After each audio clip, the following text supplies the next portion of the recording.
بسم الله الرحمن الرحیم. السلام علیکم ورحمت الله وبرکاتو. لومړی ټولو هغه څخه زړه له تله مننه کوم چې زموږ چینل تعقیبوي او سبسکرایب کړی دی. کوم تر دې دمه پورې نوي سبسکرایب کړئ نو مهرباني وکړئ په سبسکرایب بټن باندې کلیک کړئ. که چیرې مو ویډیو خوښه شوه نو په لایک بټن باندې کلیک وکړئ. د نورو سره د شریکولو لپاره په شیر بټن باندې کلیک وکړئ. د لینک کاپی کولو لپاره په کاپی بټن باندې کلیک وکړئ. خپل وړاندیزونه او پوښتنې مو د کمنټس په برخه کې زموږ سره شریک کړئ. عبدالحبیب یوسفزی یم، ستاسو په چوپړ کې د ټي سیکوال روزنیز کورس لپاره ښوونکی یم. ټي سیکوال د مایکروسافت کمپنۍ لخوا رامنځته شوې ډیټابیس ژبه ده او په مایکروسافت سیکوال سرور کې د معلوماتو تنظیم او تحلیل لپاره کارول کیږي.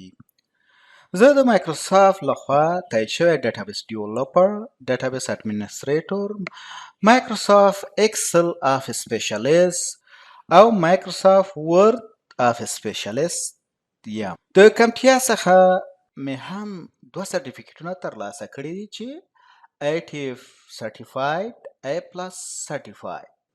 د ډیټابیس جوړولو او مدیریت په برخه کې، د معلومات تنظیم په برخه کې او د معلوماتو د کیفیت او کمیت کنټرول په برخه کې د بیلابیلو نړیوالو موسسو سره تقریبا 20 کاله کاري تجربه لرم. اوس راځم دلته مثال د پاس نه د ټیبل کریټ ټیبل سنټکس دا کاپی کوم. راځم کاپی، دلته راځم ورته چې پیست او دا د کمنټ نه وباسم لکه په دې شکل سره کمنټ نه وویستلو. مخکې د دې نه چې زه په دې ټیبل کې بیا مثال تغییر راوړم په دې استراکچر کې، نو دا ډیټا د دې نه چې کوم ډیلیټ کوم. د چی په واسطه ډیلیټ کوم؟ د ټرانکیټ په واسطه باندې. مثال ته وګورئ دا والوی په دې شکل سره د قبول کو، لکه نل قبول کو، دا قبول کو، دا مثال یو. نو په دې شکل سره اوس موږ چې کو دا ټیبل الټر کو. که زه راشم دلته لومړی چې کوم ټرانکیټ ټیبل چې ټرانکیټ ټیبل کوم ټیبل پرسن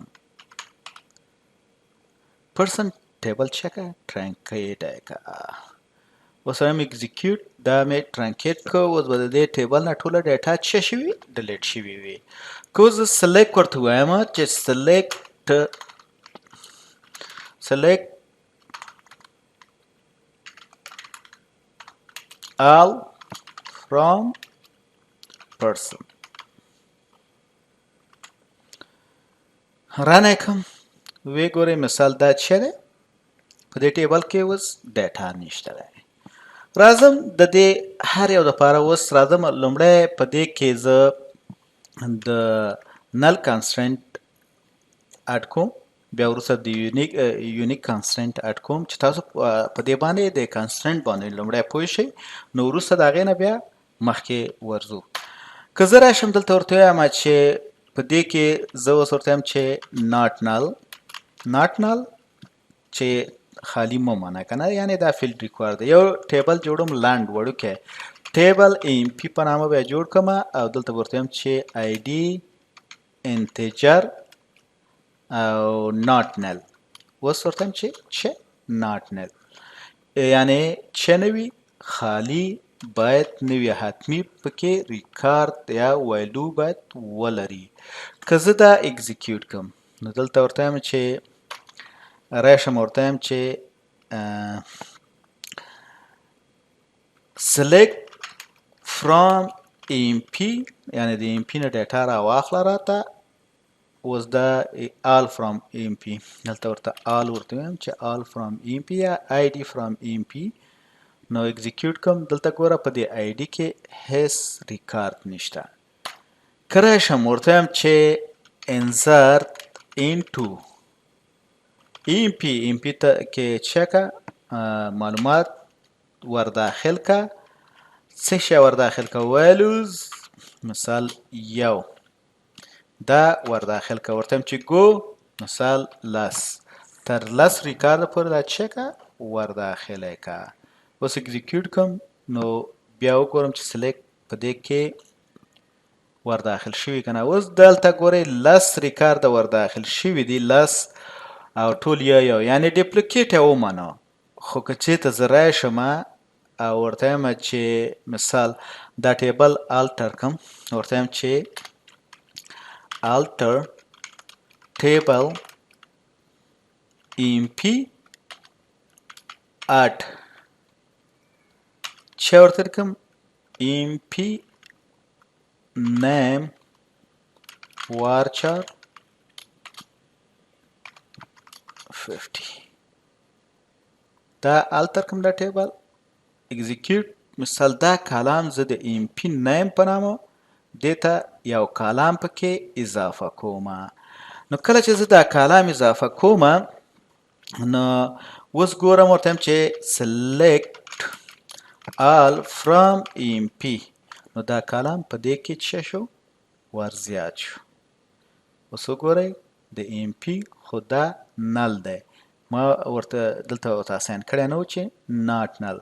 اوس دلته زه راځم بیا معلومات په دې کې ور داخلوم ځکه چې یو فیلډ مونږه اضافه کړو په دې کې.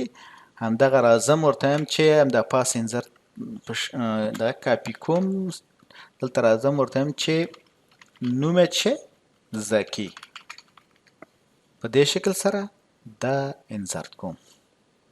انزرت والو انزرت شو. اوس که زه راشم دلته وګورم نو دا والو انزرت شو.